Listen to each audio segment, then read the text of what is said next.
గత 5 సంవత్సరాల క్రితము ఆంధ్రప్రదేశ్ పరిస్థితి ఇప్పుడు ఎట్లా తయారైందంటే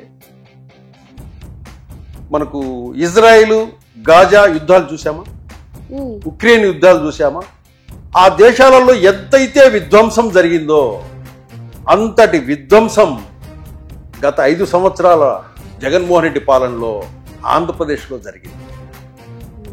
అంతటి విధ్వంసం జరిగిన దాన్ని ప్రభుత్వం మారిన తర్వాత వీళ్ళంతా దాన్ని 1 by 1 చేసుకుంటూ రావాలి కదా. ఇప్పుడు ప్రభుత్వం ఏర్పడి ఒక 6 నెలలు అవుతుంది అంతే. ఈ లోపలే పథకాలన్నీ ఇచ్చేసేయాలి, అన్ని హామీలన్నీ చెప్పినవన్నీ ఇచ్చేసేయాలి చంద్రబాబు నాయుడు, లేకపోతే చంద్రబాబు నాయుడు మీద చీటింగ్ కేసు పెట్టి అరెస్ట్ చేయాలి, లోపలేయాలి అంటున్నాడు హర్ష కుమార్ గారు.